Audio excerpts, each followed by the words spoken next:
Okay, the next topic today is about the small scale industries. So, how did the small scale industries predominate? That is what the topic is.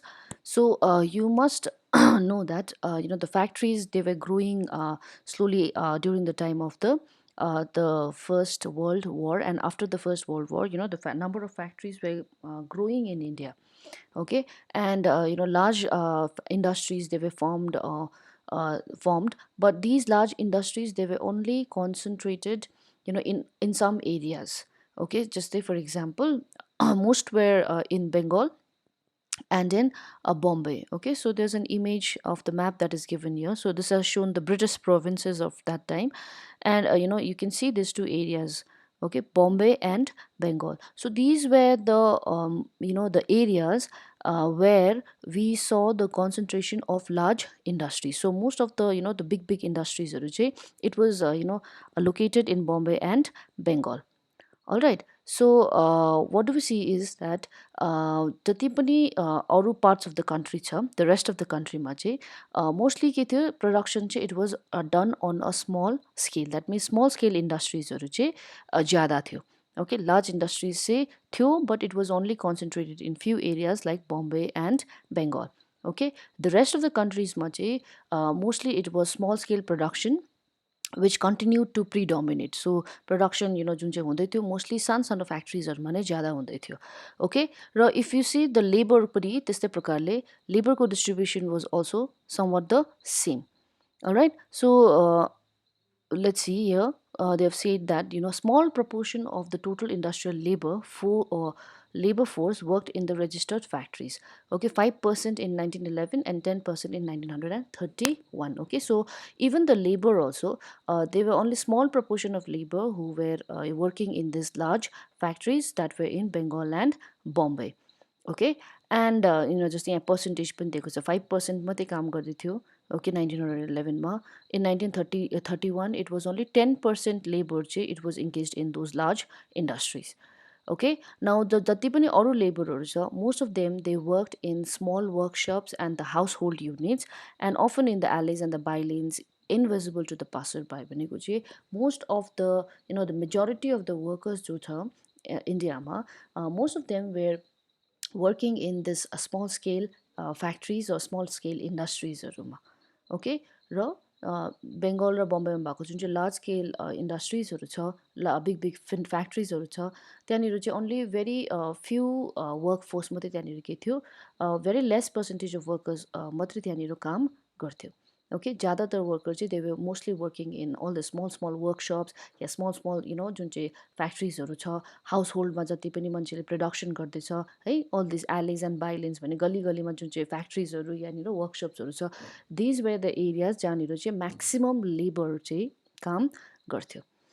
Okay, now very important question जुन चाहिँ यो टपिकबाट it's very commonly asked is that handloom industries जुन चाहिँ छ, if you see 20th century मा handloom industries या handloom cloth को production चाहिँ एकदमै it expanded steadily. Okay, almost traveling between 1900 and 1940. So if you see पहिला हामीले we had read about hand labor and steam power, right? Then we were continuously talking about the new changes that were coming in the factories, right? So त्यहाँ हामीले पढेको थियो that handicraft production या handले जुन चाहिँ production छ त्यो के हुँदै थियो, affect हुँदै थियो with the new kind of inventions and technology. Okay, but जुन चाहिँ affect हुँदै थियो, जुन चाहिँ कम्ती हुने चान्सेस थियो, त्यो चाहिँ what we saw is that 20th century मा handloom cloth production चाहिँ कम्ती नभएर it became very very high, expand भयो in fact. Okay, जुन चाहिँ एकदमै पहिला चाहिँ के भइसकेको थियो, it was like almost dying. So that industry जुन चाहिँ छ handloom cloth production को, त्यो चाहिँ it became or it expanded steadily during the 20th century. The important question it is asked from this portion, that is what were these factors or what were these reasons that that led to the increased productivity in the handloom industry. Your handloom industry मा जुन चाहिँ increase भयो भन्दैछ production, what is the main reason त्यसमा हैन केले गर्दाखेरि चाहिँ त्यो production के भयो, increase भयो, that is what mostly question सोध्छ.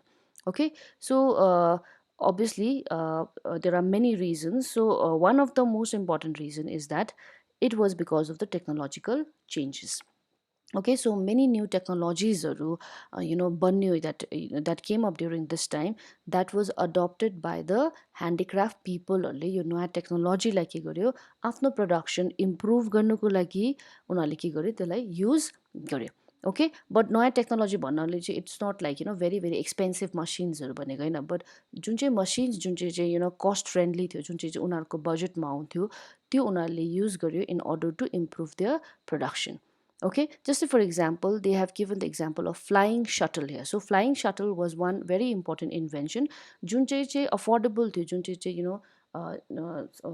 मतलब अरू एक्सपेन्सिभ मसिन्सहरू भन्दाखेरि इट वाज मच मोर यसलाई किन्नु सक्थ्यो है सो दिस फ्लाइङ सटल जुन चाहिँ इन्भेन्ट भएपछि ह्यान्डिक्राफ्ट इन्डस्ट्रीमा काम गर्ने पिपलहरूले यो फ्लाइङ सटललाई के गर्यो आफ्नो लुम्स ओके जुन चाहिँ ह्यान्डलुम बनाउने जुन चाहिँ मसिन हुन्छ त्यसमा युज गर्नु थाल्यो जसले गर्दाखेरि प्रोडक्टिभिटी जुन चाहिँ छ वर्करको त्यो एकदमै इन्क्रिज भएर गयो प्रडक्सनको प्रोसेस पनि स्पिड भयो एन्ड ह्यान्ड लेबरको जुन चाहिँ जुन चाहिँ काम हातले गर्नुपर्ने थियो त्यो लेबर पनि के भयो reduce भयो okay so they've given us figure out here 1941 मा 35% of the handlooms in India were fitted with flying shuttles, especially regions such as Travancore, Madras, Mysore, Cochin, Bengal. Okay, so all these areas, okay, so all these areas, you can see it here in the map. All this, you sabi Travancore, you all these areas, junche south pa cha, Madras, Mysore, Cochin, भयो this belt ma throughout Bengal देखि Madras सम्म जति पनि यो region छ यहाँनिर जति पनि handicraft industries छ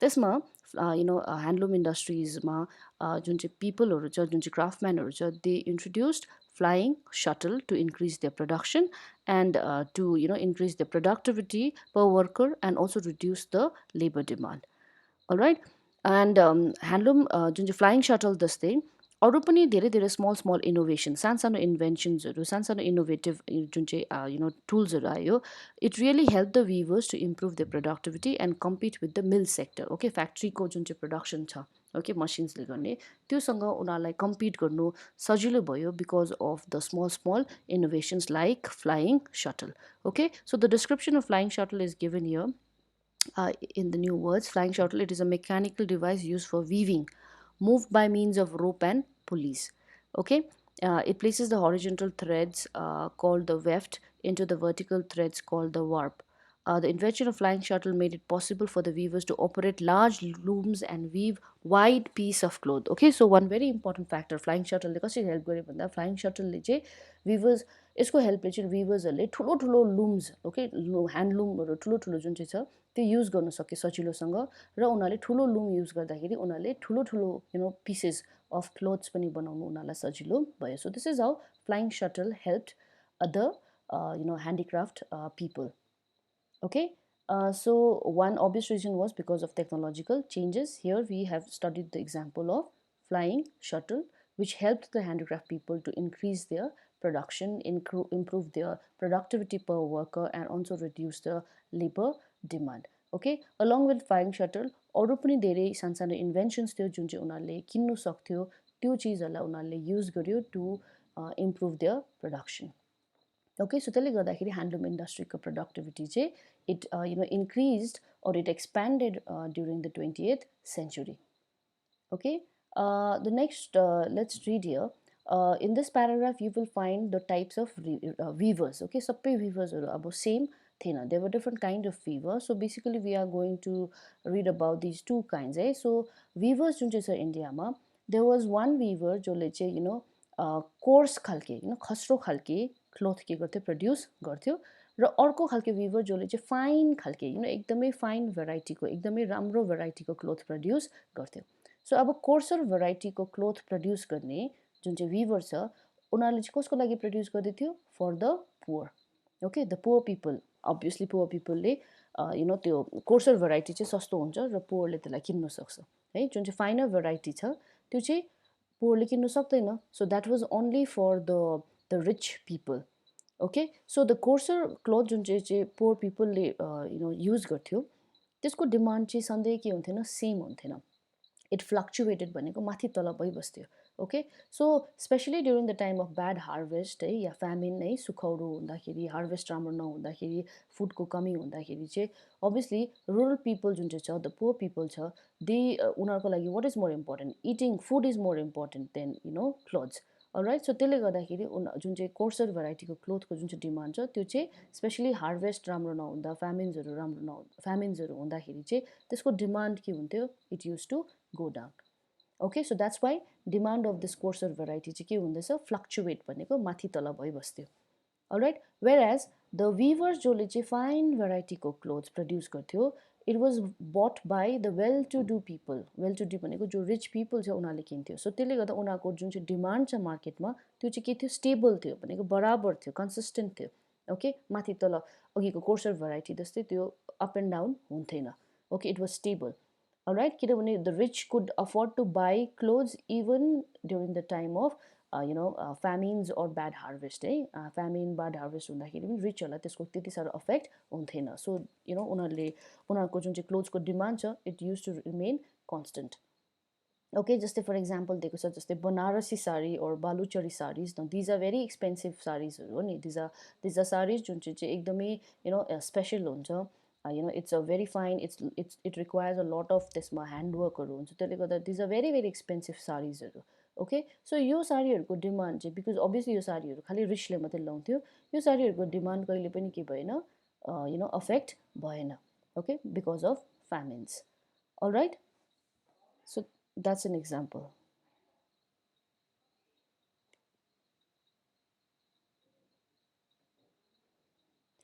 Now let's talk about how did the life of weavers and craftsmen change. So this last paragraph, okay, so handloom industry को production बढ्यो तर अब यसले गर्दाखेरि चाहिँ weavers र craftsmen जो छ उनीहरूको लाइफ चेन्ज भएन. That's given here in the last paragraph. Okay, so obviously much change was not seen. Okay, so handloom industries को demand production expand भयो तर पनि विभर्सहरूको लाइफमा त्यति ज्यादा चेन्ज आएन. उनीहरू नेसेसरीली प्रस्पर गर्न सकेन भनेको उनीहरू एकदम रातारात रिच भएन. They lived a very hard lifes and उनीहरूको डिमान्ड ज्यादा भएकोले गर्दा they had to work for very long hours. Okay, very often the entire household including all the women and the children had to work at various stages of production process. Okay, entire family ले मिलेर चाहिँ काम गर्नु पर्थ्यो. Okay, but their life and labor जुन चाहिँ छ it became a very important part of industrialization. इन्डियामा इन्डस्ट्रियलाइजेसनको प्रोसेस हेऱ्यो भने नयाँ टेक्नोलोजिज आयो, नयाँ all these चेन्जेसहरू आयो, फ्याक्ट्रिजहरू आयो है. And time and again the expand the demand पनि के भयो, एक्सप्यान्ड भयो. But throughout all this the लेबरहरूले स्ट्रगल गरिरहनु पऱ्यो. क्राफ्टम्यान भयो, ह्यान्डिक्राफ्ट प्रड्युसर्स भयो है, all these weavers भयो, उनीहरूको life was always full of struggle. All right, but having said that we also need to say that they have been very important part of the process of industrialization. Okay, so नयाँ मसिन्सहरू आएर पनि उनीहरू completely उनीहरू भ्यानिस भएन. Okay, उनीहरूको art जुन चाहिँ छ एकैचोटि हराएन. They remained as a very important process or important part of the production process of industrialization. Okay, so that's a very important question from this topic. Now we are almost coming to the end of the chapter. Okay,